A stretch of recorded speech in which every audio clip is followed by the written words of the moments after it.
Hello ಗೆಳೆಯರೆ, ತಮ್ಮೆಲ್ಲರಿಗೂ ಗುರುದೀಕ್ಷಾ ಅಕಾಡೆಮಿಗೆ ಸ್ವಾಗತ. ಇವತ್ತಿನ ಈ ಒಂದು ಸಂಚಿಕೆ ಪ್ರಮುಖವಾಗಿ ನಾವು ನೋಡ್ತಿರುವಂತಹ ವಿಷಯ ಮಾರ್ಚ್ 2023 ಕರೆಂಟ್ ಅಫೇರ್ಸ್ ಆಗಿರುವಂಥದ್ದು. ಸೊ ಬಹಳಷ್ಟು ವಿದ್ಯಾರ್ಥಿಗಳಲ್ಲಿ ಯಾವತ್ತು ಈ ಕರೆಂಟ್ ಅಫೇರ್ಸ್ನ ಮುಗಿಸ್ತೀವಿ ಅನ್ನುವಂತಹ ಒಂದು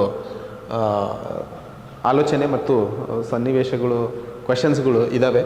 ಸೊ ಆದಷ್ಟು ಮುಂಬರುವಂತಹ ಸ್ಯಾಟರ್ಡೆ ಒಳಗಡೆ ನಾವು ಕರೆಂಟ್ ಅಫೇರ್ಸನ್ನು ಮುಗಿಸುವಂತಹ ಒಂದು ಅಂದರೆ ಎಲ್ಲ ವೀಡಿಯೋಸನ್ನು ನಿಮಗೆ ಒದಗಿಸುವಂತಹ ಟಾರ್ಗೆಟನ್ನು ಇಟ್ಕೊಂಡಿದ್ದೀವಿ.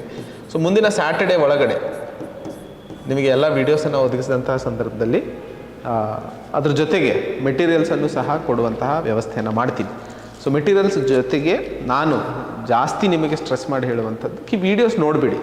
ನೀವು ಯಾವ ವಿಷಯವನ್ನು 4 ತಾಸು ಕುಂತು ಓದಬೇಕು ಅದನ್ನು 1 ತಾಸಲ್ಲಿ ಮುಗಿಯುವಂತಹ ಸಾಧ್ಯತೆಗಳಿದ್ದಂತಹ ಸಂದರ್ಭದಲ್ಲಿ ಕೇಳಿಸ್ಕೊಂಡು ಬರೀರಿ.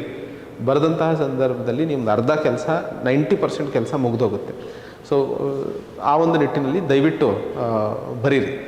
ಎರಡನೇ ಹಂತದಲ್ಲಿ ಈಗಾಗಲೇ ಕ್ಲಾಸಸ್ ಯಾರೆಲ್ಲ ಫಾಲೋ ಮಾಡ್ತಾ ಇದ್ದೀರೋ ಅವರಿಗೆ ಮತ್ತು ಈ ವಿಡಿಯೋನ ನೋಡ್ತಾ ಇರುವಂತಹ ಎಲ್ಲ KS ಅಭ್ಯರ್ಥಿಗಳಿಗೆ, ನೀವೆಲ್ಲರೂ ಗುರುದೀಕ್ಷದ ಒಂದು ಕುಟುಂಬ. ಆ್ಯಂಡ್ ಕುಟುಂಬದಲ್ಲಿ ಎಲ್ಲರೂ ಸಹ ಗೆದ್ದಂತಹ ಸಂದರ್ಭದಲ್ಲಿ ಮಾತ್ರ ನಾವು ಮಾಡ್ತಿರುವಂತಹ ಪ್ರಯತ್ನಕ್ಕೆ ಒಂದು ಫಲ ಸಿಕ್ಕಂತಾಗುತ್ತದೆ. ಸೊ ಯಾರೆಲ್ಲ ಈ ಒಂದು ಕಾರ್ಯಕ್ರಮವನ್ನು ನೋಡ್ತಾ ಇದ್ದೀರೋ ಎಲ್ಲರೂ ಸಹ ಈ ಪ್ರಿಲಿಮ್ಸ್ ಎಕ್ಸಾಮ್ನ ಪಾಸ್ ಮಾಡಿ ನಾವೆಲ್ಲರೂ ಮತ್ತೆ ಒಂದಾಗಿ ಮೇನ್ಸಿಗೆ ಪ್ರಯತ್ನ ಮಾಡುವಂತಹದ್ರ ಕಡೆಗೆ ಒಂದಾಗಿ ಮುಂದೆ ಹೋಗೋಣ ಅನ್ನುವಂತಹ ಆಶಯ ನನ್ನದಾಗಿದೆ. ಸೊ ಯಾವುದೇ ರೀತಿಯ ಒಂದು ಸಹಾಯ ಹಾಗೂ ಅನುಕೂಲತೆಗಳು ಬೇಕಾದಂತಹ ಸಂದರ್ಭದಲ್ಲಿ ದಯವಿಟ್ಟು ನಮ್ಮ ಆಫೀಸ್ ನಂಬರ್ಸಿಗೆ ಸಂಪರ್ಕಿಸಿ. ಹಾಗೂ ಏನೇ ಮಾಹಿತಿ ಬೇಕಾದರೂ ಅಥವಾ ಏನೇ ಸಹಾಯ ಬೇಕಾದರೂ ಕೇಳಿ.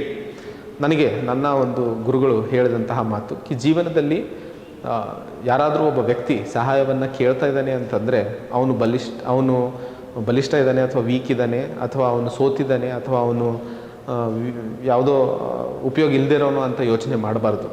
ಯಾರೋ ಒಬ್ಬ ಸಹಾಯವನ್ನು ಕೇಳ್ತಾ ಇದ್ದಾನೆ ಅಂತಂದರೆ ಅವನು ಜೀವನದಲ್ಲಿ ಸೋಲಬಾರ್ದು ಅನ್ನುವಂತಹ ಆಲೋಚನೆ ಹಾಗೂ ಮನಸ್ಥಿತಿ ಇರುವಂತಹ ಕಾರಣಕ್ಕೆ ಅವನು ಸಹಾಯವನ್ನು ಕೇಳ್ತಾ ಇರ್ತಾನೆ. ಸೊ ಸಹಾಯ ಕೇಳುವಂಥದ್ದು ನಿಮ್ಮನ್ನು ನೀವು ಸಣ್ಣವರಾಗ್ತೀರಾ ಅಥವಾ ನೀವು ಏನೋ ನಿಮ್ಮ ಬಗ್ಗೆ ಯಾರೋ ಏನೋ ಅನ್ಕೋತಾರೆ ಅನ್ನುವಂತಹ ಆಲೋಚನೆ ಬೆಳೆಸ್ಕೊಳ್ಳೋ ಅವಶ್ಯಕತೆ ಇಲ್ಲ. ದಯವಿಟ್ಟು ಅದನ್ನು ಸೈಡಿಗಿಡ್ರಿ. ನಿಮ್ಮ ಪ್ರಯತ್ನ ನೀವು ಮಾಡಿ. ನಿಮಗೆ ಎಲ್ಲಾದರೂ ಸಹಾಯದ ಅವಶ್ಯಕತೆ ಇದ್ದರೆ ನಿಮಗೆ ಆ ಸಹಾಯವನ್ನು ಮಾಡುವಂತಹ ಯಾರಿಗಾದರೂ ಕೇಳಿ. ಬಟ್ ಸೋಲು ಅಥವಾ ನಿಲ್ಲುವಂತಹ ಆಪ್ಷನ್ ಮಾತ್ರ ಯಾವ ಕಾರಣಕ್ಕೂ ಇಟ್ಕೋಬೇಡಿ.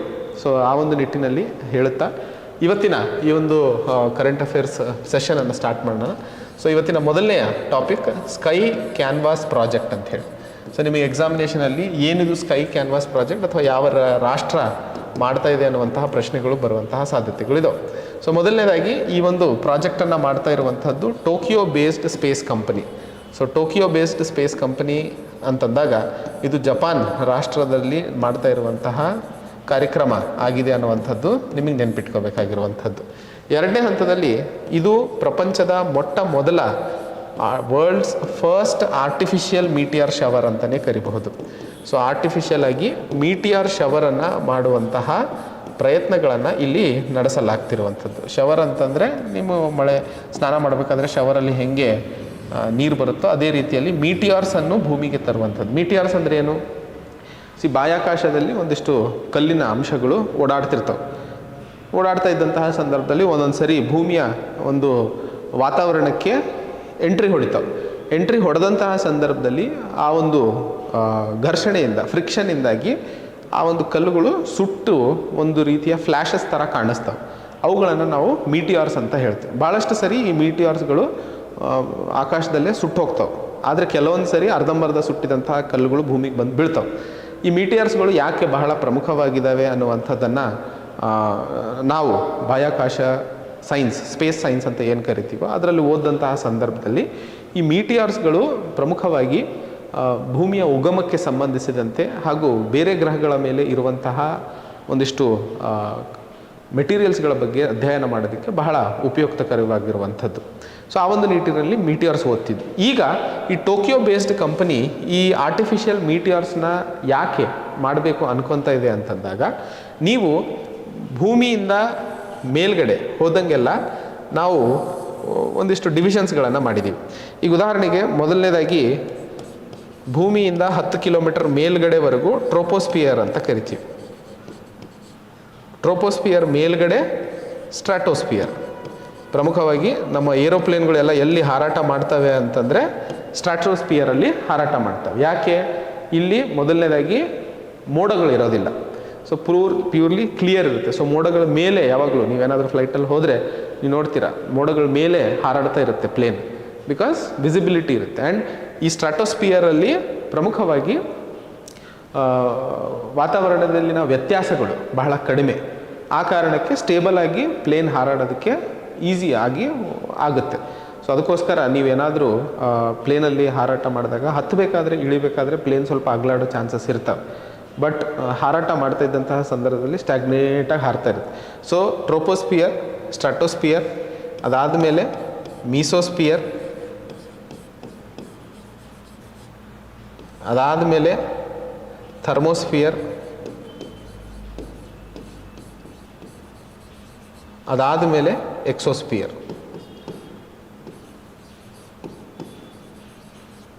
ಓಕೆ. ಸೊ ಈ ಡಿವಿಷನ್ಸ್ಗಳನ್ನು ನಾವು ಭೂಮಿಯಿಂದ ಎತ್ತರಕ್ಕೆ ಹೋದಂಗೆ ಕಾಣಿಸ್ಕೊಳ್ತೀವಿ.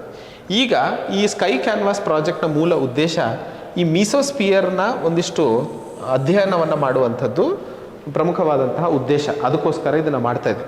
ಸೊ ಈ ಆರ್ಟಿಫಿಷಿಯಲ್ ಮೀಟಿಯರ್ಸ್ ಹೆಂಗೆ ಮಾಡ್ತಾರೆ ಅಂತಂದರೆ ಒಂದಿಷ್ಟು ಒಂದು ರಾಕ್ಸು ಅಥವಾ ಆಸ್ಟ್ರಾಯ್ಡ್ಸ್ ಏನು ಹೇಳಿದ್ನಲ್ಲ ಆ ರೀತಿಯ ಒಂದು ಕಲ್ಲುಗಳನ್ನು ಒಂದು ಸ್ಪೇಸ್ ಕ್ರಾಫ್ಟಲ್ಲಿ ಬಾಹ್ಯಾಕಾಶಕ್ಕೆ ತಗೊಂಡು ಹೋಗ್ಬಿಟ್ಟು ಒಂದೇ ಸರಿ ಬಿಡ್ತಾರೆ.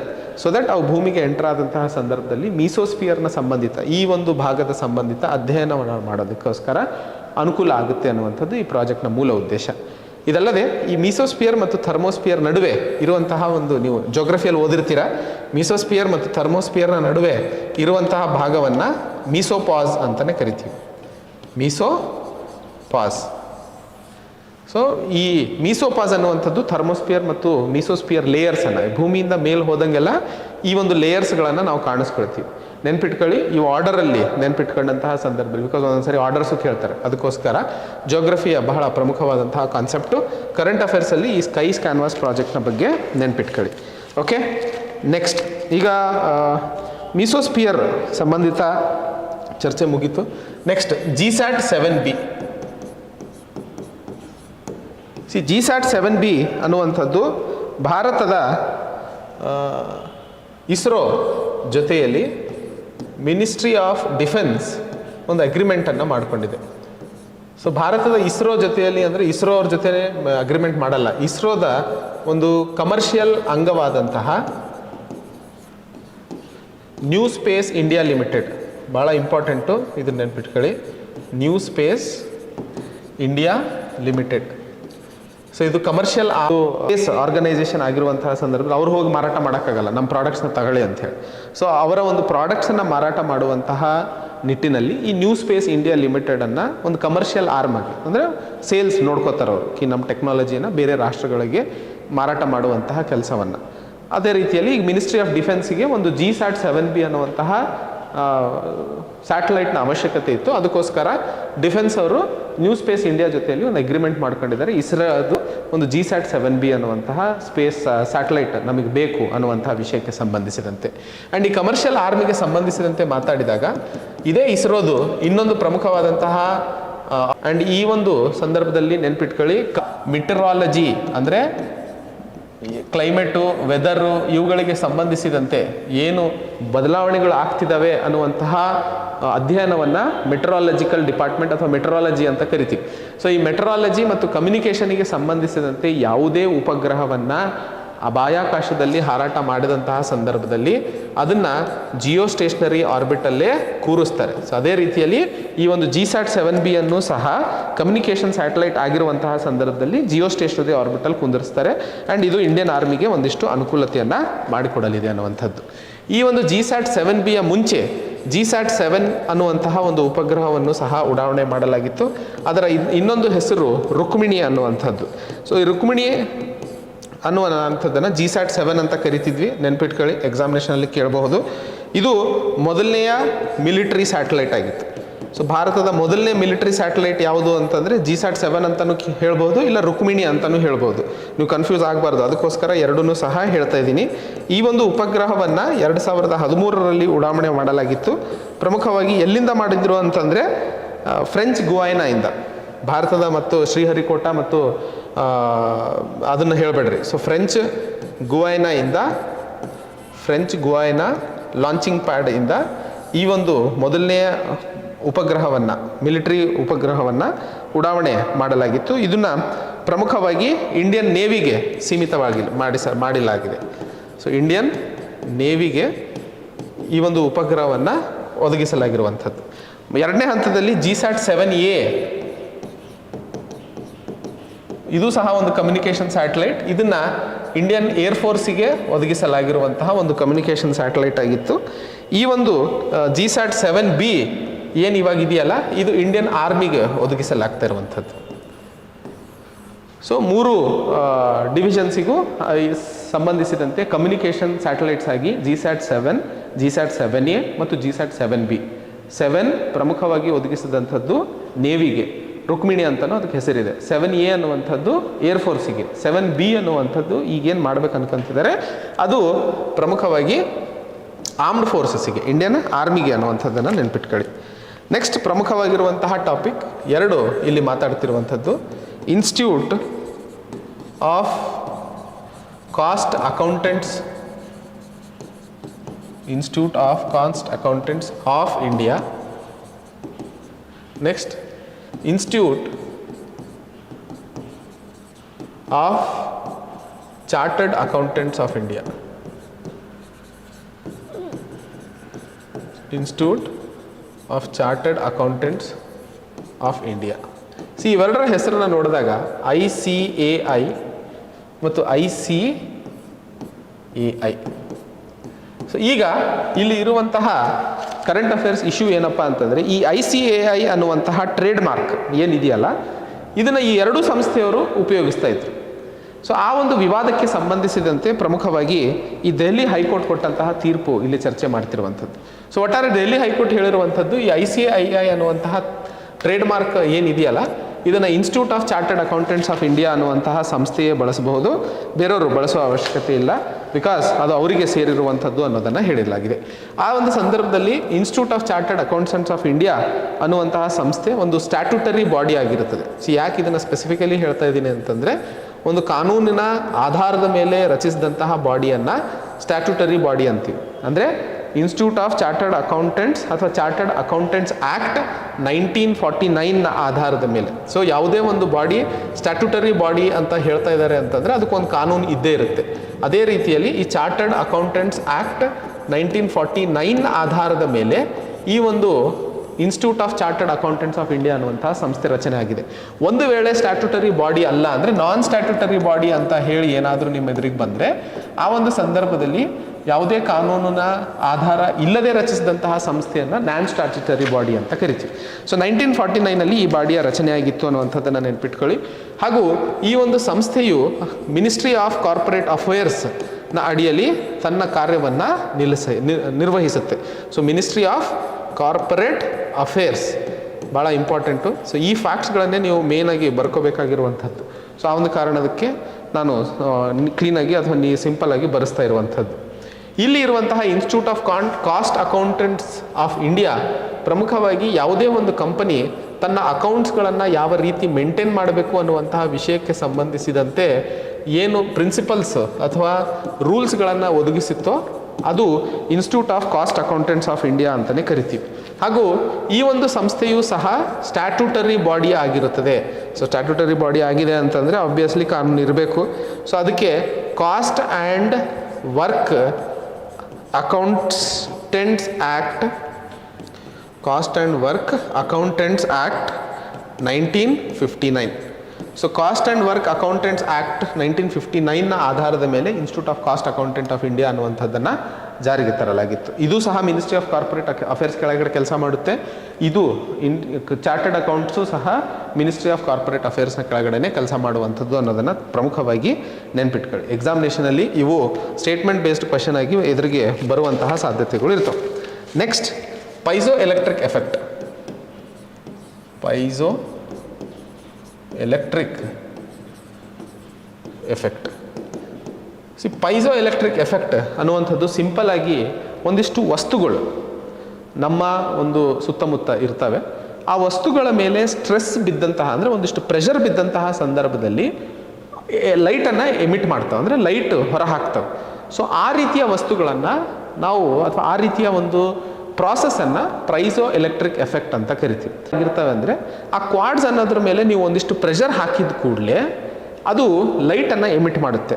ಅದನ್ನು ಮೆಕ್ಯಾನಿಕಲ್ ಸ್ಟ್ರೆಸ್ ಅಂತಲೂ ಇಂಗ್ಲೀಷಲ್ಲಿ ಹೇಳ್ತೀವಿ. ಸೊ ಆ ಮೆಕ್ಯಾನಿಕಲ್ ಸ್ಟ್ರೆಸ್ಸನ್ನು ಹಾಕಿದಂತಹ ಸಂದರ್ಭದಲ್ಲಿ ಏನು ಎಲೆಕ್ಟ್ರಿಕ್ ಚಾರ್ಜ್ ಹೊರಗೆ ಬರುತ್ತಲ್ಲ, ಅದನ್ನು ನಾವು ಪೈಜೋ ಎಲೆಕ್ಟ್ರಿಕ್ ಎಫೆಕ್ಟ್ ಅಂತ ಕರಿತೀವಿ. ಈ ಒಂದು ಪೈಜೋ ಎಲೆಕ್ಟ್ರಿಕ್ ಎಫೆಕ್ಟ್ಗಳನ್ನು ಎಲ್ಲೆಲ್ಲಿ ಬಳಸಲಾಗುತ್ತೆ, ಬಿಕಾಸ್ ಒಂದಿಷ್ಟು ಸರಿ ಪ್ರಾಕ್ಟಿಕಲ್ ಕ್ವೆಶನ್ಸು ಕೇಳ್ತಾರೆ. ಈಗ ಉದಾಹರಣೆಗೆ ಅನಲಾಗ್ ವ್ರಿಸ್ಟ್ ವಾಚಸ್ಗಳಲ್ಲಿ, ಈಗ ನೀವು ವಾಚಸ್ಗಳಲ್ಲಿ ಒಂದಿಷ್ಟು ಸರಿ ಬಟನ್ನನ್ನು ಪಕ್ಕದಲ್ಲಿರೋದನ್ನು ಒತ್ತಿದ ಕೂಡಲೇ ಒಂದಿಷ್ಟು ಲೈಟು ಅಕ್ಷರಗಳಲ್ಲಿ ನಾವು ಕಾಣಿಸ್ಕೊಳ್ತೀವಿ. ಸೊ ಭಾಳಷ್ಟು ಸರಿ ನಾವೇನು ಅನ್ಕೊಂತೀವಿ, ಬ್ಯಾಟ್ರಿಯಿಂದ ಲೈಟ್ ಬರ್ತದೆ. ಬ್ಯಾಟ್ರಿಯಿಂದ ಲೈಟ್ ಬರ್ತಿರಲ್ಲ, ಅಲ್ಲಿ ಕ್ವಾಡ್ಸ್ನ ಒಂದು ವಸ್ತುವಿನ ಬಳಕೆ ಮಾಡಿದಂತಹ ಸಂದರ್ಭದಲ್ಲಿ ಆ ಒಂದು ಲೆಟರ್ಸ್ ಅಥವಾ ನಂಬರ್ಸ್ ಏನಿದ್ದಾವೆ ಅವು ಬೆಳಕೋದಕ್ಕೆ ಶುರು ಆಗ್ತವೆ. ಅದನ್ನೇ ನಾವು ಲೈಟಾಗಿ ಕಾಣಿಸ್ಕೊಳ್ತೀವಿ. ಅದಲ್ಲೇ ಗಡಿಯಾರಗಳಲ್ಲಿ ನಾವು ಉಪಯೋಗಿಸ್ತೀವಿ, ಸಿಗರೇಟ್ ಲೈಟರ್ಗಳಲ್ಲಿ ಉಪಯೋಗಿಸ್ತೀವಿ, ಎಲೆಕ್ಟ್ರಿಕ್ ಗಿಟಾರ್ಸ್ಗಳಲ್ಲಿ ಉಪಯೋಗಿಸ್ತೀವಿ, ಟಿ ವಿ ರಿಮೋಟ್ಸ್. ಈಗ ನೀವು ಇದೇ ಯಾವುದು, ಈಗ ಉದಾಹರಣೆಗೆ ಎ ಸಿ ರಿಮೋಟ್ ಇದೆ. ಈಗ ಎ ಸಿ ರಿಮೋಟನ್ನು ಒತ್ತಿದಂತಹ ಸಂದರ್ಭದಲ್ಲಿ ಸಡನ್ನಾಗಿ ಬಟನ್ಸ್ಗಳಲ್ಲಿ ಲೈಟ್ ಬರೋದಕ್ಕೆ ಶುರುವಾಗುತ್ತೆ. 1-2 ಸೆಕೆಂಡ್ ಇರುತ್ತದೆ ಆ ಪ್ರೆಷರ್ ಇರೋವರೆಗೂ.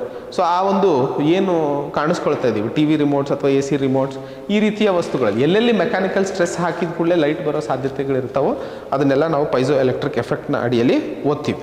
Okay, next important, earth observation satellite, EOS-06 satellite. So ಈ ಒಂದು ಅರ್ತ್ ಅಬ್ಸರ್ವೇಷನ್, ಹೆಸರೇ ಹೇಳ್ತಾ ಇದೆ, EOS ಅಂದರೆ earth observation satellite. Earth observation satellite ಅಂದರೆ ಪ್ರಮುಖವಾಗಿ ನಾವು ಭೂಮಿಯನ್ನು ನಿಗಾ ಇಡುವಂತಹ ಒಂದು ಸ್ಯಾಟಲೈಟನ್ನಾಗಿ ಇದನ್ನು ನಾವು ಕರಿತಾ ಇದ್ದೀವಿ. ಈ ಒಂದು ಸ್ಯಾಟಲೈಟನ್ನು ಓಷನ್ ಸ್ಯಾಟ್ ಸೀರೀಸ್ನ ಒಂದು ಭಾಗವಾಗಿದೆ ಅಂತ ಕರಿತೀವಿ. Ocean satellite series. ಓಷನ್ ಅಂತ ಆಗಲೇ ನಾವು ಉಪಯೋಗಿಸ್ತೀವಿ, ಅಂದರೆ ಸಮುದ್ರದ ಮೇಲೆ ಮುಖ್ಯವಾಗಿ ನಿಗಾ ಇಡುವಂತಹ ಒಂದು ಪ್ರಮುಖವಾದಂತಹ ಸೀರೀಸ್ನಲ್ಲಿ ಈ ಒಂದು ಅರ್ತ್ ಅಬ್ಸರ್ವೇಷನ್ ಸ್ಯಾಟಲೈಟ್ 6 ಹಾರಾಟ ಮಾಡಿರುವಂಥದ್ದು. ಇದರ ಮೂಲ ಉದ್ದೇಶ ಪ್ರಮುಖವಾಗಿ ಸಮುದ್ರದ ಕಲರ್ ಏನು ಸಮಯದ ಅನುಗುಣವಾಗಿ ಬದಲಾಗ್ತಾ ಇದೆಯೋ, ಆ ಸಮುದ್ರದ ಕಲರ್ ಯಾಕೆ ಬದಲಾಗ್ತಿದೆ, ಹೇಗೆ ಬದಲಾಗ್ತಿದೆ, ಮತ್ತು ಗಾಳಿ ಯಾವ ರೀತಿಯಲ್ಲಿ ಬೀಸ್ತಾ ಇದೆ ಅನ್ನುವಂತಹ ವಿಷಯದ ಆಧಾರಗಳನ್ನು ಅಥವಾ ಮಾಹಿತಿಯನ್ನು ಸಂಗ್ರಹಣೆ ಮಾಡುವಂಥದ್ದು ಪ್ರಮುಖವಾದಂತಹ ಉದ್ದೇಶವಾಗಿರುತ್ತದೆ. ಇದಲ್ಲದೆ ಸಮುದ್ರದ ತಾಪಮಾನ, ಸೀ ಸರ್ಫೇಸ್ ಟೆಂಪ್ರೇಚರ್ ಅಂತಲೂ ಹೇಳ್ತೀವಿ. ಸೊ ಸೀ ಸರ್ಫೇಸ್ ಟೆಂಪ್ರೇಚರು ಪ್ರಮುಖವಾಗಿ ಬಹಳ ಪ್ರಮುಖವಾಗಿರುತ್ತೆ. ಮಾನ್ಸೂನಿಗೆ ಸಂಬಂಧಿಸಿದಂತೆ ಒಂದು ರಾಷ್ಟ್ರದಲ್ಲಿ ಆಗುವಂತಹ ಮಾಹಿತಿಯನ್ನು ಈಗ ಉದಾಹರಣೆಗೆ ಕೇರಳದಲ್ಲಿ ಮುಂದಿನ 2-3 ದಿನ ಭಾಳ ದೊಡ್ಡ ಮಟ್ಟದಲ್ಲಿ ಮಳೆ ಬೀಳಲಿದೆ, ರೆಡ್ ಅಲರ್ಟ್ನ ಘೋಷಣೆ ಮಾಡಲಾಗಿದೆ, ಫ್ಲ್ಯಾಶ್ ಫ್ಲಡ್ಸ್ ಆಗುವ ಸಾಧ್ಯತೆಗಳಿದ್ದಾವೆ. ಸೊ ಜನ ಹುಷಾರಾಗಿರ್ಬೇಕು. ಈ ಮಾಹಿತಿ ಎಲ್ಲ ಎಲ್ಲಿಂದ ಸಿಗುತ್ತೆ? ಸೊ ಆ ರೀತಿಯ ಮಾಹಿತಿಗಳು ಪ್ರಮುಖವಾಗಿ ನಮಗೆ ಅರ್ತ್ ಅಬ್ಸರ್ವೇಷನ್ ಸ್ಯಾಟಲೈಟ್ಸಿಂದ ಸಿಗುವಂಥದ್ದು ಅನ್ನೋದನ್ನು ನೀವು ನೆನ್ಪಿಟ್ಕೋಬೇಕು.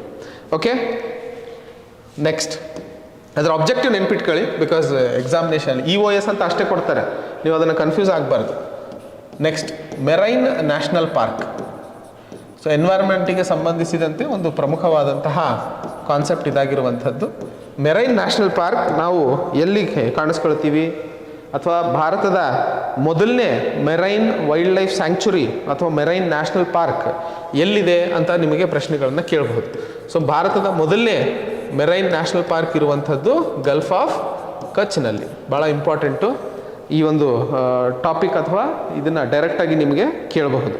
ಪ್ರಮುಖವಾಗಿ ಈ ಒಂದು ಮೆರೈನ್ ನ್ಯಾಷನಲ್ ಪಾರ್ಕ್ ನ್ಯೂಸಲ್ಲಿ ಇದ್ದಂಥದ್ದು ಈ ಒಂದು ಟಾಟಾ ಕೆಮಿಕಲ್ಸ್ ಲಿಮಿಟೆಡ್ನ ಒಂದು ಪ್ಲ್ಯಾಂಟ್ ಏನಿದೆ, ಅದು ತನ್ನ ಒಂದು ಕೆಮಿಕಲ್ಸನ್ನು ಈ ನ್ಯಾಷನಲ್ ಪಾರ್ಕಿಗೆ ಬಿಡುಗಡೆ ಮಾಡ್ತಾ ಇರುವಂತಹ ಮಾಹಿತಿಯನ್ನು ಕ್ಯಾಗ್ ರಿಪೋರ್ಟ್ ಮಾಡಿದಂತಹ ಸಂದರ್ಭದಲ್ಲಿ ಇದು ದೊಡ್ಡ ಮಟ್ಟದಲ್ಲಿ ಚರ್ಚೆ ಇತ್ತು. ಆ ಒಂದು ಕಾರಣಕ್ಕೆ ಇದನ್ನು ನೆನ್ಪಿಟ್ಕೋಬೇಕಾಗಿದೆ. ಸೊ ಫಸ್ಟ್, ಅಥವಾ ಮೆರೈನ್ ವೈಲ್ಡ್ ಲೈಫ್ ಸ್ಯಾಂಕ್ಚುರಿ ಅಥವಾ ಮೆರೈನ್ ನ್ಯಾಷನಲ್ ಪಾರ್ಕ್ ಎಲ್ಲಿದೆ ಅನ್ನುವಂತಹ ಪ್ರಶ್ನೆಗಳನ್ನು ನಿಮಗೆ ಕೇಳುವಂತಹ ಸಾಧ್ಯತೆಗಳು ಇದ್ದಾವೆ. ನೆಕ್ಸ್ಟ್, ಕಾರ್ಪೊರೇಟ್ ಡೆಬ್ಟ್ ಮ್ಯಾನೇಜ್ಮೆಂಟ್ ಫಂಡ್. ಕಾರ್ಪೊರೇಟ್ ಡೆಬ್ಟ್ market development fund. So corporate ಡೆಪ್ಟ್ ಮಾರ್ಕೆಟ್ ಡೆವಲಪ್ಮೆಂಟ್ ಫಂಡ್, ಈ ಒಂದು ಫಂಡನ್ನು ಯಾರು ಇಂಟ್ರೊಡ್ಯೂಸ್ ಮಾಡಿದ್ದಾರೆ ಅಂತಂದರೆ SEBI, security and exchange board of India ಈ ಒಂದು ಕಾರ್ಪೊರೇಟ್ ಡೆಪ್ಟ್ ಮ್ಯಾನೇಜ್ಮೆಂಟ್ ಫಂಡನ್ನು ಜಾರಿಗೆ ತರಲಾಗಿರುವಂಥದ್ದು. ಈ ಒಂದು ಫಂಡ್ನ ಬಗ್ಗೆ ಒಂದು ಬೇಸಿಕ್ ಆಗಿ ನೆನ್ಪಿಟ್ಕೋಬೇಕಾಗಿರುವಂಥದ್ದು, ಯಾವುದೇ ಒಂದು ಕಂಪನಿ, ಕಾರ್ಪೊರೇಟ್ ಅಂದರೆ ಕಂಪನಿ ಅಂತ ಇಟ್ಕೊಳ್ಳೋಣ, ಯಾವುದೇ ಒಂದು ಕಂಪನಿ ತನ್ನ ಒಂದು ಶೇರ್ಸನ್ನು ಅಥವಾ ಮಾರ್ಕೆಟಿಂದ ಫೈನಾನ್ಸ್ ಅನ್ನು ಎತ್ತುವಂತಹ ಸಂದರ್ಭದಲ್ಲಿ ಶೇರ್ಸ್ ಅಥವಾ ಇನಿಷಿಯಲ್ ಪಬ್ಲಿಕ್ ಆಫರಿಂಗ್ IPO ಅಂತ ಕರಿತೀವಿ. ಸೊ ಮೊದಲನೇ ಬಾರಿಗೆ ಯಾವುದೇ ಒಂದು ಕಂಪನಿ ತನ್ನ ಒಂದು ಶೇರ್ಸನ್ನು ಸೆಕ್ಯೂರಿಟಿ ಮಾರ್ಕೆಟಲ್ಲಿ ಮಾರಾಟ ಮಾಡ್ತಾ ಇರುವಂತಹ ಸಂದರ್ಭದಲ್ಲಿ ಅದನ್ನು IPOs ಅಂತ ಕರಿತೀವಿ. ಈಗ ಇನಿಷಿಯಲ್ ಪಬ್ಲಿಕ್ ಆಫರಿಂಗ್ ಅಂತ, ಈಗ ಉದಾಹರಣೆಗೆ ಮುಂದಿನ ದಿನಗಳಲ್ಲಿ ಗುರುದೀಕ್ಷಾ ಒಂದು ಪ್ರೈವೇಟ್ ಲಿಮಿಟೆಡ್ ಕಂಪನಿಯಾಗಿ ಬದಲಾದಂತಹ ಸಂದರ್ಭದಲ್ಲಿ ಎಕ್ಸ್ಪಾನ್ಷನಿಗೆ ಹಣ ಬೇಕಾದಂತಹ ಒಂದು ವ್ಯವಸ್ಥೆ ಮಾಡೋದಕ್ಕೋಸ್ಕರ ಸೆಕ್ಯೂರಿಟಿ ಮಾರ್ಕೆಟಲ್ಲಿ ಶೇರ್ಸನ್ನು ಮಾರಾಟ ಮಾಡ್ತೀವಿ.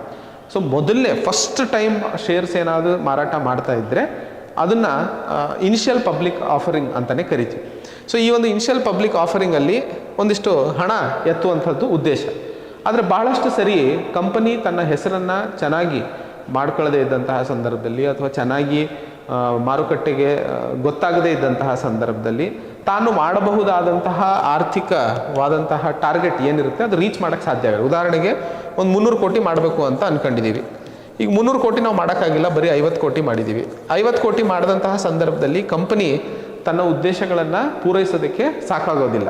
ಆ ರೀತಿಯ ಸಂದರ್ಭದಲ್ಲಿ NCLT, national credit guarantee trust company, national credit guarantee trust ಕಂಪನಿಯ ಒಂದು ಗ್ಯಾರಂಟಿಯ ಮೇಲೆ ಪ್ರಮುಖವಾಗಿ SBI ಮ್ಯೂಚುವಲ್ ಫಂಡ್ಸ್ ಏನು ಮ್ಯಾನೇಜ್ ಮಾಡ್ತಾ ಇದೆಯೋ ಅವುಗಳನ್ನು ಆಧರಿಸಿ ಈ 250 ಕೋಟಿ ಏನು ಮೈನಸ್ ಆಗಿದೆ ಅಥವಾ ಕಮ್ಮಿ ಬಿದ್ದಿದೆ ಇದನ್ನು ಸಾಲದ ರೂಪದಲ್ಲಿ ಕೊಡಲಾಗುತ್ತೆ. ಸೊ ದಟ್ ಕಂಪನಿಗಳು ತಮ್ಮ ಒಂದು ಕೆಲಸವನ್ನು ಮುನ್ಸಾಗಿಸ್ಕೊಂಡು ಹೋಗೋದಕ್ಕೆ ಸಾಧ್ಯವಾಗುತ್ತೆ.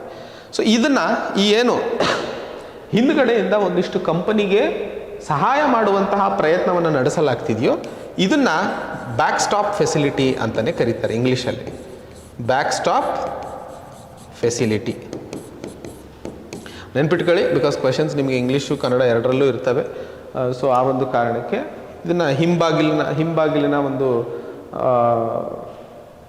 ತಂತ್ರ ಅಥವಾ ಇದನ್ನು ಅಂತ ಹೇಳ್ಬಹುದು. So back stop facility, so company ಮಾರ್ಕೆಟಿಗೆ ಹೋದಾಗ ಲಾಭವನ್ನು ಅಥವಾ ದುಡ್ಡನ್ನು ಎತ್ತಕ್ಕಾಗಿಲ್ಲ, ಬಟ್ ಎರಡನೇ ಹಂತದಲ್ಲಿ ಬ್ಯಾಕ್ ಸ್ಟಾಪ್ ಫೆಸಿಲಿಟಿಯಾಗಿ ಕಾರ್ಪೊರೇಟ್ ಡೆಬ್ಟ್ ಮಾರ್ಕೆಟ್ ಡೆವಲಪ್ಮೆಂಟ್ ಫಂಡ್ ಏನಿದೆಯೋ ಅದನ್ನು ಉಪಯೋಗಿಸುವಂತಹ ಅವಕಾಶಗಳನ್ನು ಇಲ್ಲಿ ಮಾಡಲಾಗಿರುವಂತಹ ಸಂದರ್ಭದಲ್ಲಿ ಪ್ರಮುಖವಾಗಿ ನೀವು ನೆನ್ಪಿಟ್ಕೋಬೇಕಾಗಿರುವಂಥದ್ದು. ನೆಕ್ಸ್ಟ್ ಪ್ರಮುಖವಾದಂತಹ ಒಂದು ಅಂತಾರಾಷ್ಟ್ರೀಯ ಸಂಸ್ಥೆ global wind energy council. Global wind energy council.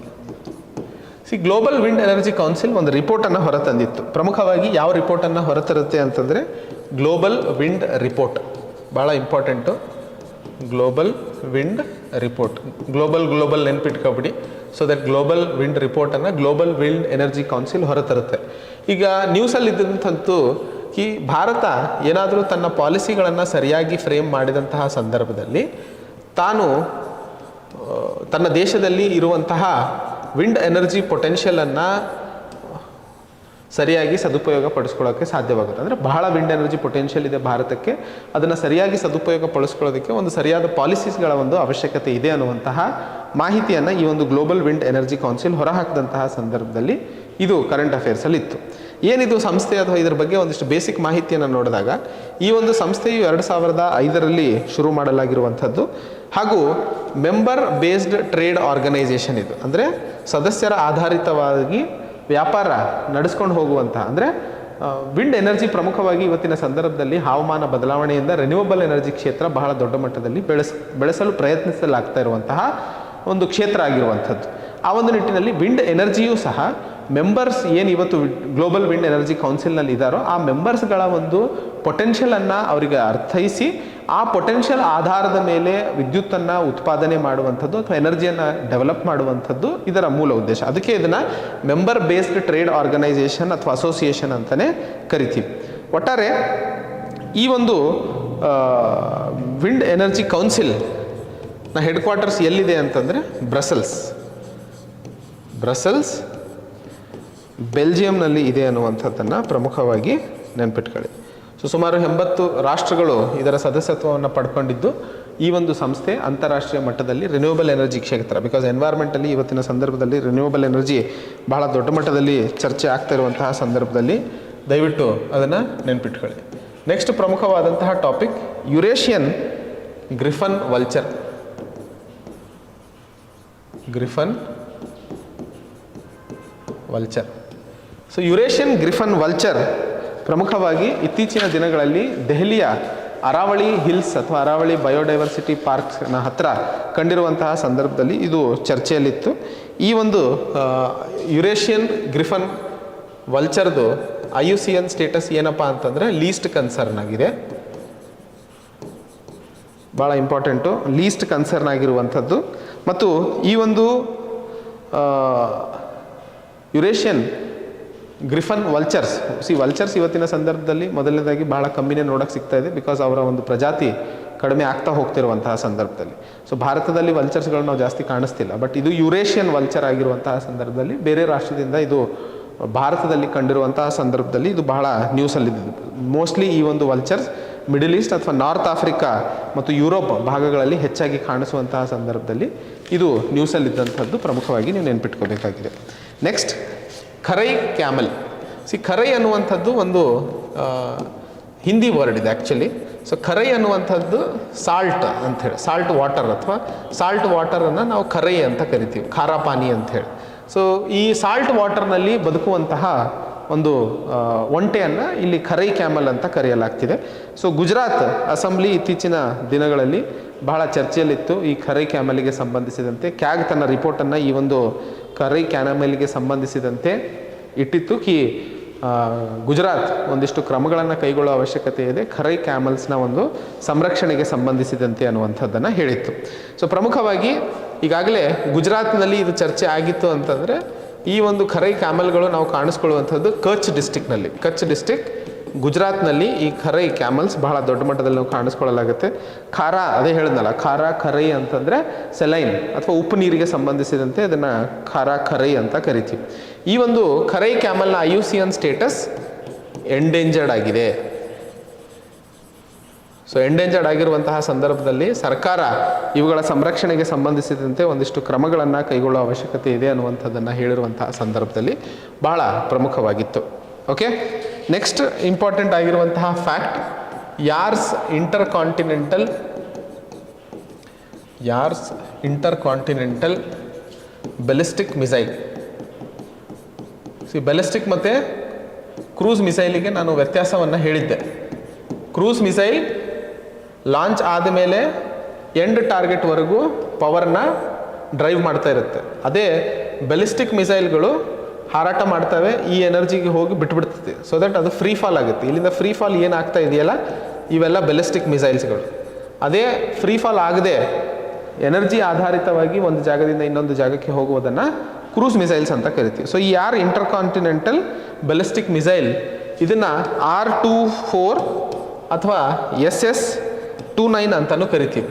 So R-24 ಅಥವಾ SS-29 ಅನ್ನುವಂಥದ್ದು ಇತ್ತೀಚಿನ ದಿನಗಳಲ್ಲಿ ನ್ಯೂಸಲ್ಲಿತ್ತು. ಇದು ಯಾವ ರಾಷ್ಟ್ರಕ್ಕೆ ಅಥವಾ ಯಾವ ಒಂದು ಇದು ಅಂತ ಹೇಳಿ ಪ್ರಶ್ನೆ ಕೇಳ್ಬೋದು. ಸೊ ಇದು ರಷ್ಯಾ ಡೆವಲಪ್ ಮಾಡಿದಂತಹ ಒಂದು ಪ್ರಮುಖವಾದಂತಹ ಇಂಟರ್ ಕಾಂಟಿನೆಂಟಲ್ ಬೆಲಿಸ್ಟಿಕ್ ಮಿಸೈಲ್ ಆಗಿರುವಂತಹ ಸಂದರ್ಭದಲ್ಲಿ ಪ್ರಮುಖವಾಗಿ ನೆನಪಿಟ್ಕೊಳ್ಳಿ. ಇದರದ್ದು ಟೆಕ್ನಿಕಲ್ ಡೀಟೇಲ್ಸ್ ಏನು ಅವಶ್ಯಕತೆ ಇಲ್ಲ, ಅದರ ಮೇಲೆ ಜಾಸ್ತಿ ತಲೆ ಕೆಡಿಸ್ಕೊಳ್ಳೋದು ಬೇಡ. ನೆಕ್ಸ್ಟ್ ಇಲ್ಲಿ ಇಂಟರ್ ಕಾಂಟಿನೆಂಟಲ್ ಬೆಲಿಸ್ಟಿಕ್ ಮಿಸೈಲ್ ಅಂತ ಹೇಳಿದ್ದಾರೆ.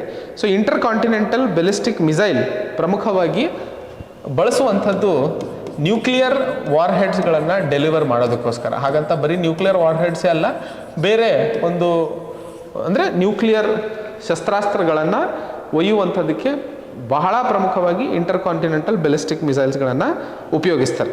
ಸೊ ಭಾರತದಲ್ಲೂ ಸಹ ಈ ಒಂದು ICBM ಟೆಕ್ನಾಲಜಿ ಇದೆ. ಅಗ್ನಿ-5 ಯಾವುದು ಉದಾಹರಣೆ ಅಂದರೆ ಅಗ್ನಿ-5 ಒಂದು ICBM ಅಥವಾ ಇಂಟರ್ ಕಾಂಟಿನೆಂಟಲ್ ಬೆಲಿಸ್ಟಿಕ್ ಮಿಸೈಲ್ ಆಗಿರುವಂಥದ್ದು. ಹಾಗೂ ಇದರ ಟಾರ್ಗೆಟ್ 5000 ಕಿಲೋಮೀಟರ್ಗಳಾಗಿರ್ತದೆ. ಸೊ ಯಾವುದೇ ಇಂಟರ್ ಕಾಂಟಿನೆಂಟಲ್ ಬೆಲಿಸ್ಟಿಕ್ ಮಿಸೈಲ್ ತಗೊಳ್ಳಿ, ಅದು 5000ದಿಂದ 16,000ವರೆಗೂ ಹೋಗಿ ಟಾರ್ಗೆಟನ್ನು ಹೊಡೆಯುವಂತಹ ಸಾಮರ್ಥ್ಯವನ್ನು ಪಡ್ಕೊಂಡಿರುತ್ತೆ. ಸೊ ಈ ICBMs intercontinental ballistic missiles ಏನಿರ್ತವೆ ನಾರ್ಮಲ್ ಬ್ಯಾಲಿಸ್ಟಿಕ್ ಮಿಸೈಲ್ಸ್ಗಿಂತಲೂ ಫಾಸ್ಟ್ ಇರ್ತವೆ ಮತ್ತು ಬಹಳ ದೂರ ಹೋಗುವಂತಹ ಸಾಮರ್ಥ್ಯವನ್ನು ಪಡ್ಕೊಂಡಿರ್ತವೆ ಅನ್ನುವಂಥದ್ದನ್ನು ಸಹ ನೆನ್ಪಿಟ್ಕೊಳ್ಳಿ. ಆ್ಯಂಡ್ ಅಗ್ನಿ 5 ಭಾರತದ ಒಂದು ಇಂಟರ್ ಕಾಂಟಿನೆಂಟಲ್ ಬ್ಯಾಲಿಸ್ಟಿಕ್ ಮಿಸೈಲ್ ಆಗಿರುತ್ತದೆ ಅನ್ನುವಂಥದ್ದು ದಯವಿಟ್ಟು ನೆನ್ಪಿಟ್ಕೊಳ್ಳಿ. Next Kangra tea. Kangra tea Kangra ಅನ್ನುವಂತಹ ಚಹಾ ಪ್ರಮುಖವಾಗಿ ಬೆಳೆಸುವಂಥದ್ದು ಹಿಮಾಚಲ್ ಪ್ರದೇಶದಲ್ಲಿ. ಸೊ ಹಿಮಾಚಲ್ ಪ್ರದೇಶದಲ್ಲಿ ಬೆಳೆಸುವಂತಹ ಈ ಒಂದು ಕಾಂಗ್ರಾ ಟೀ ನ್ಯೂಸಲ್ಲಿ ಇದ್ದಂಥದ್ದು ಪ್ರಮುಖವಾಗಿ ಯುರೋಪಿಯನ್ GI ಟ್ಯಾಗನ್ನು ಪಡ್ಕೊಂಡಿರುವಂತಹ ಸಂದರ್ಭದಲ್ಲಿ. ಸೊ ಯುರೋಪಿಯನ್ ಜಿಯೋಗ್ರಫಿಕಲ್ ಇಂಡಿಕೇಶನ್ ಟ್ಯಾಗನ್ನು ಪಡ್ಕೊಂಡಿದೆ ಈ ಒಂದು ಕಾಂಗ್ರಾ ಟೀ. ಆ ಒಂದು ವಿಷಯಕ್ಕೆ ಇದು ನ್ಯೂಸಲ್ಲಿತ್ತು. ಅದಲ್ಲದೆ ನಾವು ಪ್ರಮುಖವಾಗಿ ತಿಳ್ಕೊಬೇಕಾಗಿರುವಂಥದ್ದು ಇವತ್ತು ಭಾರತದಲ್ಲಿ GI ಟ್ಯಾಗು ಆ ಒಂದು ರಾಷ್ಟ್ರ, ಈಗ ಭಾರತದ್ದೇ GI ಟ್ಯಾಗ್ ಲಿಸ್ಟ್ ಸಪರೇಟಾಗಿರುತ್ತೆ. ಈಗ ಯುರೋಪಿಯನ್ ಜಿಯೋಗ್ರಫಿಕಲ್ ಇಂಡಿಕೇಶನ್ ಟ್ಯಾಗ್ ಕೊಟ್ಟಿರುವಂತಹ ಸಂದರ್ಭದಲ್ಲಿ ಇದು ಚರ್ಚೆಯಲ್ಲಿರುವಂಥದ್ದು. ಭಾರತ ಈ ಕಾಂಗ್ರಾ ಟೀಗೆ GI ಟ್ಯಾಗ್ ಕೊಟ್ಟಿದ್ದು 2005ರಲ್ಲಿ.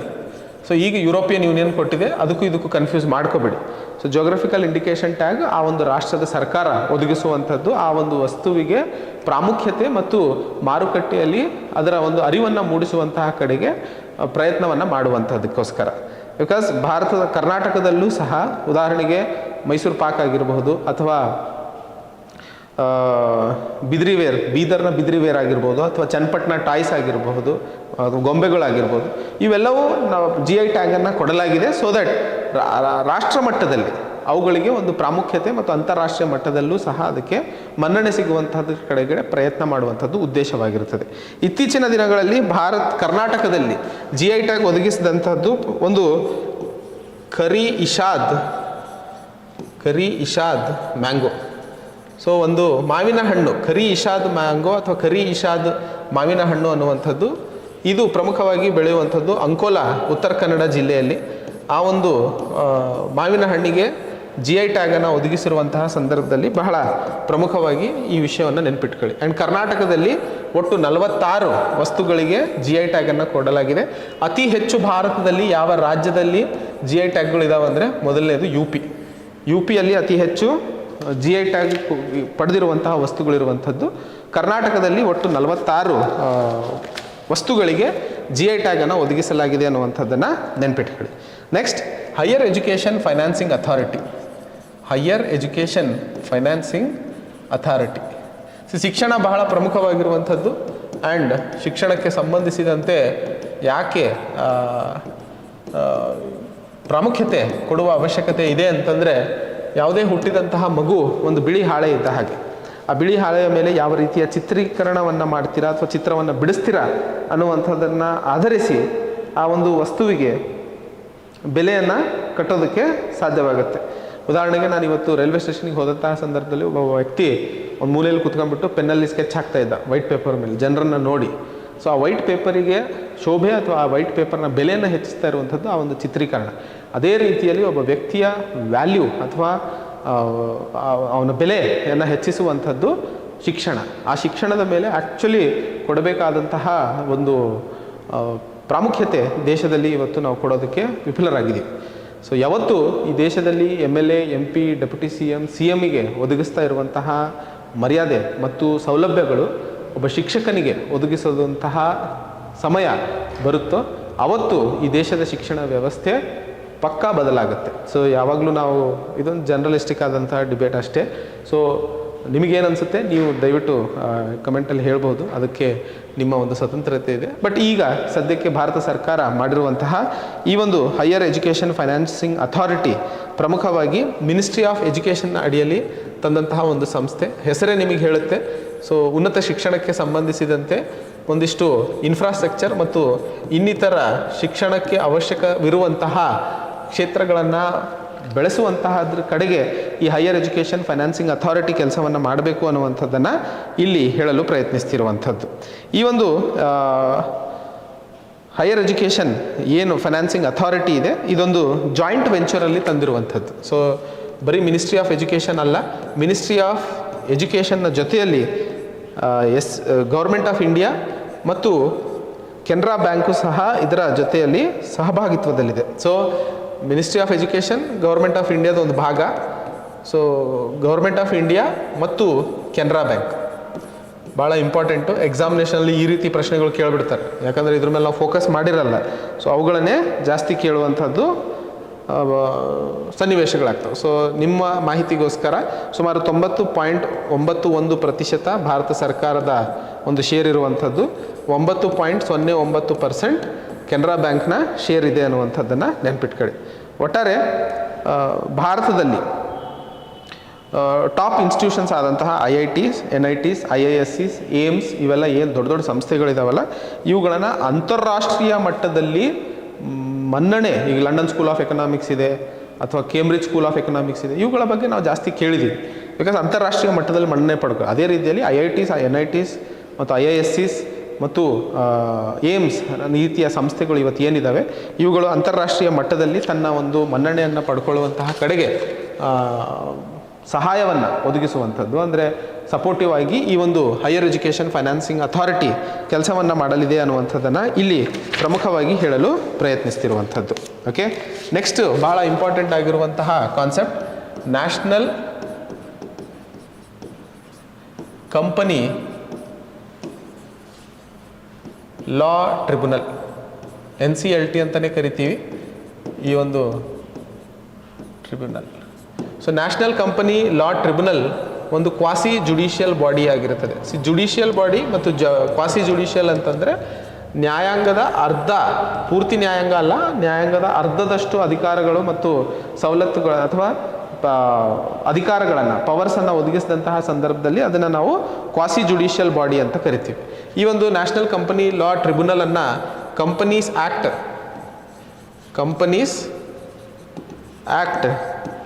2013 ಅಡಿಯಲ್ಲಿ ರಚನೆ ಮಾಡಲಾಗಿದೆ ಅನ್ನುವಂಥದ್ದನ್ನು ಸಹ ಪ್ರಮುಖವಾಗಿ ನೀವು ನೆನ್ಪಿಟ್ಕೋಬೇಕು.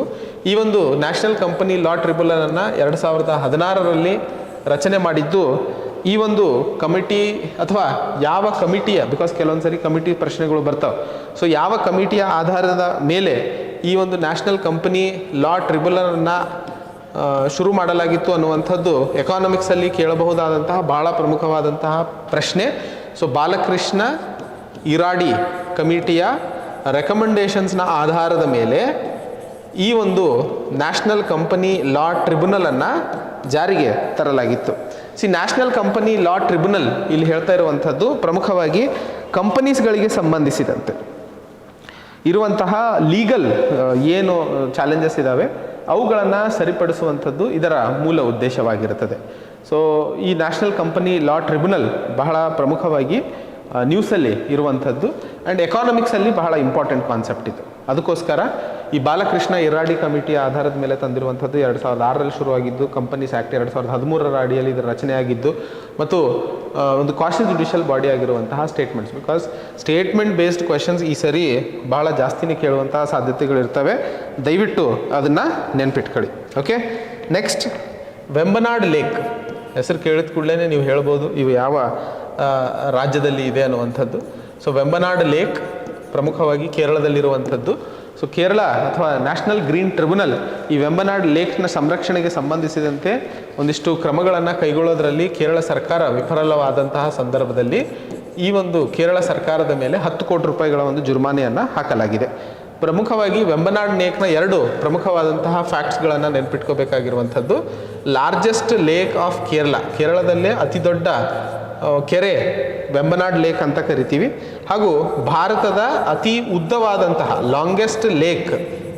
ಸೊ ಭಾರತದ ಅತಿ ಉದ್ದವಾದಂತಹ ಕೆರೆ ಯಾವುದಪ್ಪ ಅಂತಂದರೆ ವೆಂಬನಾಡ್ ಲೇಕ್ ಅನ್ನುವಂಥದ್ದನ್ನು ನೆನ್ಪಿಟ್ಕೊಳ್ಳಿ. ಪ್ರತಿ ವರ್ಷ ಆಗಸ್ಟ್ ತಿಂಗಳಲ್ಲಿ ನೀವು ನ್ಯೂಸಲ್ಲಿ ಅಥವಾ ಟಿ ವಿಗಳಲ್ಲಿ ನೋಡಿರ್ತೀರ, ಈ ಸ್ನೇಕ್ ಬೋಟ್ ರೇಸ್ ಏನು ನಡೆಯುತ್ತಲ್ಲ ಬೋಟಲ್ಲಿ. ಸೊ ಆಗಸ್ಟ್ ತಿಂಗಳಲ್ಲಿ ನೀವೇನಾದರೂ ವೆಂಬನಾಡ್ ಲೇಕ್ ಕೇರಳಕ್ಕೆ ಹೋದಂತಹ ಸಂದರ್ಭದಲ್ಲಿ ನೀವು ಆ ಸ್ನೇಕ್ ಬೋಟ್ ರೇಸನ್ನು ನೋಡೋದಕ್ಕೆ ಸಾಧ್ಯವಾಗುತ್ತೆ. ಈ ಒಂದು ವೆಂಬನಾಡ್ ಲೇಕನ್ನು ರಾಮ್ಸರ್ ಸೈಟನ್ನಾಗಿಯೂ ಸಹ 2002ರಲ್ಲಿ ಗುರುತಿಸಲಾಗಿದೆ. ಈ ಡೇಟ್ಸ್ಗಳನ್ನು ಅಷ್ಟು ನೆನ್ಪಿಟ್ಟಿಲ್ಲ ಅಂದರು, ಬಟ್ ಇದೊಂದು ರಾಮ್ಸರ್ ಸೈಟ್ ಅನ್ನುವಂಥದ್ದನ್ನು ಮಾತ್ರ ಮರಿಬೇಡಿ. ಓಕೆ, ನೆಕ್ಸ್ಟು ಬಹಳ ಪ್ರಮುಖವಾಗಿರುವಂತಹ ವಿಷಯ ಕುಮಾರಕೋಮ್ ಬರ್ಡ್ ಸ್ಯಾಂಕ್ಚುರಿಯೂ ಸಹ ಈ ಒಂದು ವರ್ಡ್ ವೆಂಬನಾಡ್ ಲೇಕ್ನಲ್ಲಿ ಕಾಣಿಸ್ಕೊಳ್ತೀವಿ ಅನ್ನುವಂಥದ್ದನ್ನು ಬಹಳ ಪ್ರಮುಖವಾಗಿ ನೀವಿಲ್ಲಿ ನೆನ್ಪಿಟ್ಕೋಬೇಕಾಗಿರುವಂಥ ವಿಷಯ. ಸೊ ವೆಂಬನಾಡ್ ಲೇಕಿಗೆ ಸಂಬಂಧಿಸಿದಂತೆ ಈ 4 ಫ್ಯಾಕ್ಟ್ಸ್ಗಳನ್ನು ನೆನ್ಪಿಟ್ಕೊಳ್ಳಿ, ಅಷ್ಟು ಸಾಕು. ಸೊ ಪ್ರಮುಖವಾಗಿ ನಾವು ನ್ಯೂಸ್ ಅಥವಾ ಮೆಟೀರಿಯಲ್ಸ್ ಕೊಡೋದಕ್ಕೆ ಯಾಕೆ ಡಿಲೇ ಆಗ್ತಿದೆ ಅಂದರೆ ನಿಮಗೆ ಎಷ್ಟು ಸಿಂಪಲ್ಲಾಗಿ ನೋಟ್ಸ್ ಕೊಡೋದಕ್ಕೆ ಸಾಧ್ಯ ಅನ್ನೋದ್ರ ಮೇಲೆ ವರ್ಕ್ ಮಾಡ್ತಾಯಿದ್ದೀವಿ. ಸೊ ದ್ಯಾಟ್ ನಾಳೆ ನೀವು ಆ ನೋಟ್ಸನ್ನು ತಗೊಂಡಾಗ ನೀವು ಮತ್ತೆ ತಲೆ ಕೆಡಿಸ್ಕೊಂಡು ಓದೋ ಪರಿಸ್ಥಿತಿ ಬರಬಾರ್ದು. ಏನು ಎಕ್ಸಾಮಿನೇಷನ್ಗೆ ಇಂಪಾರ್ಟೆಂಟ್ ಇದೆ ಅಷ್ಟು ನಿಮಗೆ ನೋಟ್ಸಲ್ಲಿ ಸಿಕ್ಕರೆ ಸಾಕು. ಉಳಿದಂತಹ ಮಾಹಿತಿ ನಿಮಗೆ ಕ್ಲಾಸಲ್ಲಿ ಹೆಂಗಿದ್ರೂ ಸಿಗುತ್ತೆ, ಅದನ್ನಷ್ಟು ಸದುಪಯೋಗ ಪಡಿಸ್ಕೊಂಡ್ರೆ ಸಾಕಾಗುತ್ತೆ ಅನ್ನುವಂಥದ್ದು ನಮ್ಮ ಒಂದು ಪ್ರಮುಖವಾದಂತಹ ಉದ್ದೇಶ ಅನ್ನೋದನ್ನು ನೀವು ನೆನ್ಪಿಟ್ಕೊಳ್ಳಿ.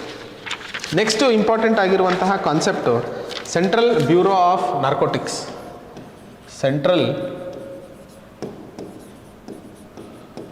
Bureau of narcotics.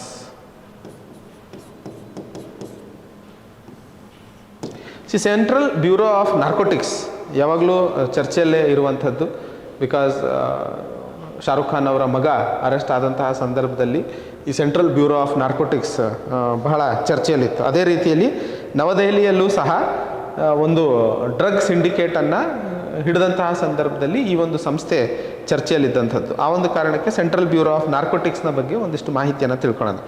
ಪ್ರಮುಖವಾಗಿ ಬ್ರಿಟಿಷ್ ಈಸ್ಟ್ ಇಂಡಿಯಾ ಕಂಪನಿ ಈ ಓಪಿಯಮಿಗೆ ಸಂಬಂಧಿಸಿದಂತೆ, ಬಿಕಾಸ್ ಆವಾಗಿನ ಸಂದರ್ಭದಲ್ಲಿ ಓಪಿಯಂನ ಭಾರತದಲ್ಲಿ ಬೆಳೆಸ್ತಾ ಇದ್ರು. ಓಪಿಯಂ ಒಂದು ರೀತಿಯ ಡ್ರಗ್ಸ್.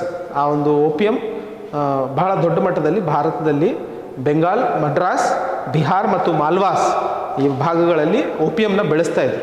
ಆ ಓಪಿಯಮಿಗೆ ಸಂಬಂಧಿಸಿದಂತೆ ಏನು ರೆವಿನ್ಯೂ ಬರ್ತಾ ಇತ್ತು ಬ್ರಿಟಿಷಿಗೆ, ಬಿಕಾಸ್ ಅದ್ರದ್ದು ಬೆಲೆ ಅಥವಾ ಅದ್ರದ್ದು ಬೆಲೆ ಅಂತಾರಾಷ್ಟ್ರೀಯ ಮಾರುಕಟ್ಟೆಯಲ್ಲಿ ಬಹಳ ದೊಡ್ಡದಾಗಿ ತಗೊಳ್ಳೋದಕ್ಕೆ ಸಾಧ್ಯವಾಗ್ತಿತ್ತು. ಆ ಒಂದು ಕಾರಣಕ್ಕೆ ಓಪಿಯಂ ಆ್ಯಕ್ಟ್ 1857 ಮತ್ತು ಓಪಿಯಂ ಆ್ಯಕ್ಟ್ 1878, ಓಪಿಯಂ ಆ್ಯಕ್ಟ್ 1857 ಮತ್ತು ಓಪಿಯಂ ಆ್ಯಕ್ಟ್ 1878ರ ಒಂದು ಏನು ಪ್ರಾವಧಾನವಿತ್ತು, 2 ಕಾನೂನುಗಳು ದೇಶದಲ್ಲಿ ಓಪಿಯಂ ಬೆಳೆಗಾರರಿಗೆ ಸಂಬಂಧಿಸಿದಂತೆ ಮತ್ತು ಆ ಬೆಳೆಯಿಂದ ಬಂದಂತಹ ರೆವಿನ್ಯೂ ಕಲೆಕ್ಷನಿಗೆ ಸಂಬಂಧಿಸಿದಂತೆ. ಇದಲ್ಲದೆ 1930ರಲ್ಲೂ ಸಹ ಒಂದು ಸೈಕೋಟಿಕ್ ಅಥವಾ ಡೇಂಜರಸ್ ಡ್ರಗ್ಸ್ ಆ್ಯಕ್ಟ್ ಅನ್ನುವಂಥದ್ದನ್ನು ಜಾರಿಗೆ ತರಲಾಗಿತ್ತು. ಇವೆಲ್ಲವನ್ನು ಒಗ್ಗೂಡಿಸಿ 57ರ ಕಾನೂನು, 78ರ ಕಾನೂನು ಮತ್ತು 1930ರ ಕಾನೂನನ್ನು ಒಗ್ಗೂಡಿಸಿ 1950ರಲ್ಲಿ ಓಪಿಯಂ ಡಿಪಾರ್ಟ್ಮೆಂಟನ್ನು ಒಂದು ಫೌಂಡೇಶನನ್ನು ಹಾಕಲಾಯಿತು. ಸೊ ಆ ಓಪಿಯಂ ಡಿಪಾರ್ಟ್ಮೆಂಟೇ ಸೆಂಟ್ರಲ್ ಬ್ಯೂರೋ ಆಫ್ ನಾರ್ಕೋಟಿಕ್ಸ್ ಅಂತ ಕರೆಯಲ್ಪಡುತ್ತೆ. ಸೊ 1950ರಲ್ಲಿ ಈ ಹಳೆಯ 3 ಕಾನೂನುಗಳನ್ನು ಒಗ್ಗೂಡಿಸಿ ತಂದಂತಹ ಪ್ರಮುಖವಾದಂತಹ ಡಿಪಾರ್ಟ್ಮೆಂಟ್ ಇದಾಗಿರುವಂಥದ್ದು. ಸೊ ಈ 3ನ್ನು ತೆಗೆದುಹಾಕಿದಂತಹ ಸಂದರ್ಭದಲ್ಲಿ ಇದು ಯಾವುದರ ಕೆಳಗಡೆ ಕೆಲಸ ಮಾಡಬೇಕು, ಅದನ್ನು NDPS ಆ್ಯಕ್ಟ್ ಅಂತಲೇ ಕರಿತೀವಿ. So national drugs and psychotropic substances act 1985. So NDPS act 1985ನ ಅಡಿಯಲ್ಲಿ ಈ ಒಂದು ಸೆಂಟ್ರಲ್ ಬ್ಯೂರೋ ಆಫ್ ನಾರ್ಕೋಟಿಕ್ಸ್ ಕೆಲಸವನ್ನು ಮಾಡುವಂಥದ್ದು. ಇದರ ಹೆಡ್ ಕ್ವಾರ್ಟರ್ಸ್ ಎಲ್ಲಿದೆ? ಎಲ್ಲರೂ ನವದೆಹಲಿ ಅಂತ ಹೇಳಿದ್ರಿ. ಇದು ಇರುವಂಥದ್ದು ಶಿಮ್ಲಾದಲ್ಲಿ. ಅತಿ ಹೆಚ್ಚು ಓಪಿಯಮನ್ನು ಅಲ್ಲಿ ಬೆಳೆಯುವಂತಹ ಸಂದರ್ಭದಲ್ಲಿ ಶಿಮ್ಲಾದಲ್ಲಿ ಈ ಒಂದು ಓಪಿಯಂ ಅಥವಾ ನಾರ್ಕೋಟಿಕ್ CBN ಹೆಡ್ ಕ್ವಾರ್ಟರ್ಸನ್ನು ನಾವು ಕಾಣಿಸ್ಕೊಳ್ತೀವಿ.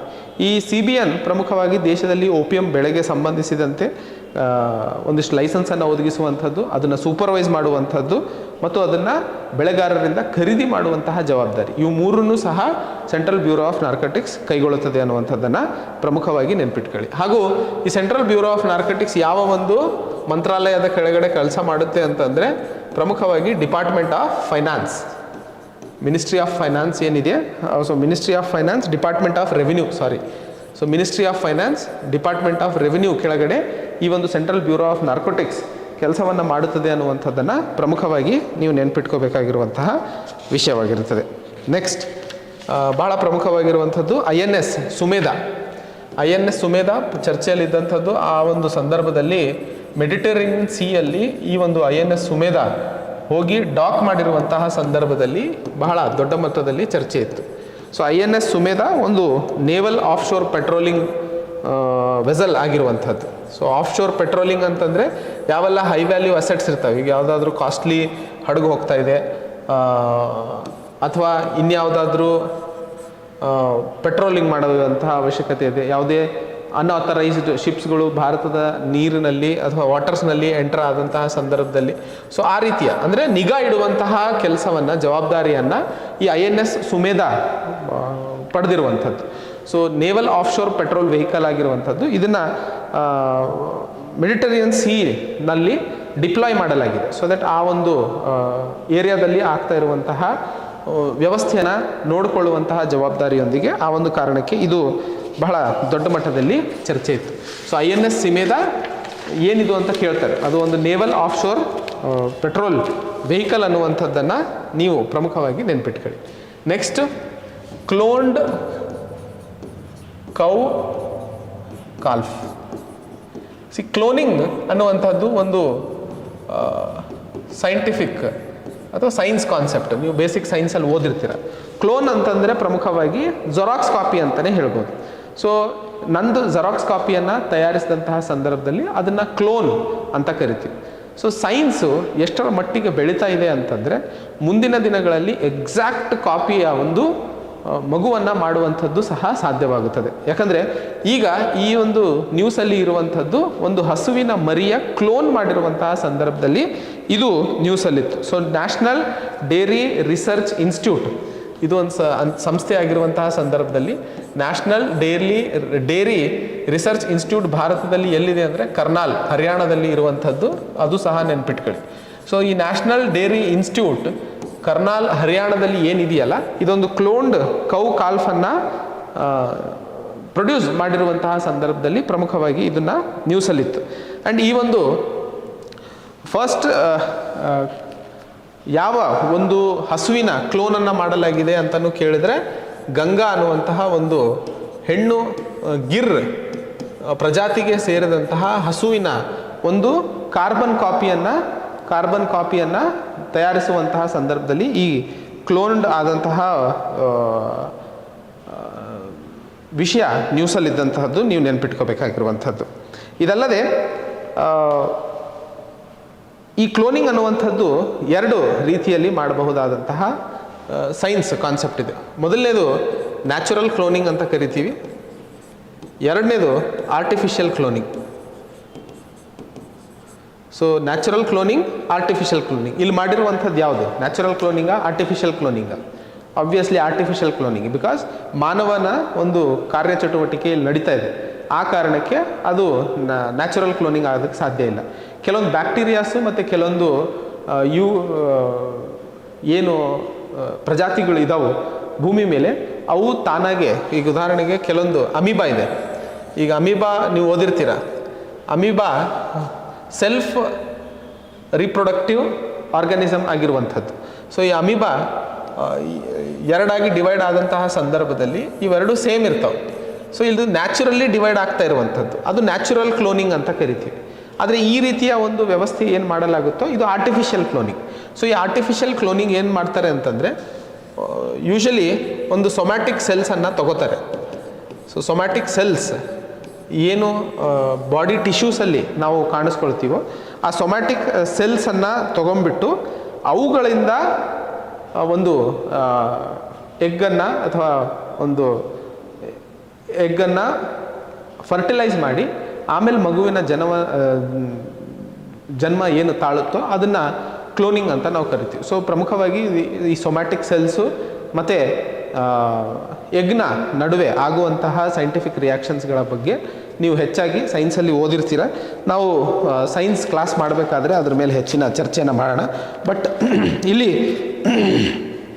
ಬಳಕೆ ಆಗುವಂಥದ್ದು ಸೊಮ್ಯಾಟಿಕ್ ಸೆಲ್ಸ್ಗಳನ್ನು ಬಳಸಿ ಈ ಕ್ಲೋನಿಂಗನ್ನು ಮಾಡಲಾಗುತ್ತೆ ಅನ್ನುವಂಥದ್ದು ಪ್ರಮುಖವಾಗಿ ನೀವು ನೆನ್ಪಿಟ್ಕೋಬೇಕಾಗಿರುವಂತಹ ವಿಷಯವಾಗಿರ್ತದೆ. ಇವತ್ತಿನ ಈ ಒಂದು ಕ್ಲಾಸನ್ನು ಸದ್ಯಕ್ಕೆ ಇಲ್ಲಿಗೆ ನಿಲ್ಲಿಸೋಣ. ಎರಡನೇ ಹಂತದ ವಿಡಿಯೋವನ್ನು ನಿಮಗೆ ಮತ್ತೆ ಅಪ್ಲೋಡ್ ಮಾಡಲಾಗುವುದು. ಸೊ ಅಲ್ಲಿವರೆಗೆ ತಮ್ಮ ಆರೋಗ್ಯವನ್ನು ಚೆನ್ನಾಗಿ ಕಾಪಾಡ್ಕೊಳ್ಳಿ. ನಾನು ನೆಕ್ಸ್ಟ್ ಕ್ಲಾಸ್ನಲ್ಲಿ ಈ ಸೊಮ್ಯಾಟಿಕ್ ಸೆಲ್ಸ್ ಮತ್ತು ಕ್ಲೋನಿಂಗ್ ಬಗ್ಗೆ ಇನ್ನೂ ಡೀಟೇಲಾಗಿ ಮಾತಾಡ್ತೀನಿ. ಸೊ ಇವತ್ತಿನ ಈ ಸಂಚಿಕೆಯನ್ನು ಇಲ್ಲಿಗೆ ಮುಗಿಸುತ್ತಾ, ಇಲ್ಲಿವರೆಗೂ ಮಾಡಿರುವಂಥ ವಿಷಯಗಳಲ್ಲಿ ಯಾವುದೇ ಡೌಟ್ಸ್ ಇದ್ದರೂ ದಯವಿಟ್ಟು ಕಮೆಂಟ್ ಮಾಡಿ. ಡೌಟ್ ಸೆಷನ್ಸ್ಗಳನ್ನು ನಾನು ಯೂಟ್ಯೂಬಲ್ಲಿ ಆಗಲೇ ಸ್ಟಾರ್ಟ್ ಮಾಡಿದ್ದೀನಿ. ಆ ಒಂದು ಡೌಟ್ ಸೆಷನ್ಸ್ನಲ್ಲಿ ನಿಮಗೆ ಯಾವುದೇ ಪ್ರಶ್ನೆಗಳಿದ್ದಂತಹ ಸಂದರ್ಭದಲ್ಲಿ ಕವರ್ ಮಾಡೋದಕ್ಕೆ ಟ್ರೈ ಮಾಡೋಣ. ಸೊ ಅಲ್ಲಿವರೆಗೆ ತಮ್ಮ ಆರೋಗ್ಯವನ್ನು ಚೆನ್ನಾಗಿ ಕಾಪಾಡ್ಕೊಳ್ಳಿ, ಚೆನ್ನಾಗಿ ಓದಿ ಆ್ಯಂಡ್ ಯಾವತ್ತೂ ನೆನ್ಪಿಟ್ಕೊಳ್ಳಿ, ನಿಮಗೆ ಬೇಕು ಅನ್ನೋದಕ್ಕೋಸ್ಕರ ನೀವು ಮಾತ್ರ ಹೊಡೆದಾಡಬೇಕು, ಅದನ್ನು ಯಾರೂ ಸಹ ನಿಮಗೆ ತಂದು ಕೊಡೋದಕ್ಕೆ ಸಾಧ್ಯ ಇಲ್ಲ. ಆ ಒಂದು ನಿಟ್ಟಿನಲ್ಲಿ ಇವತ್ತಿನ ಈ ಒಂದು ಕಾರ್ಯಕ್ರಮವನ್ನು ಮುಗಿಸ್ತೀನಿ. ಜೈ ಹಿಂದ್, ಜೈ ಕರ್ನಾಟಕ.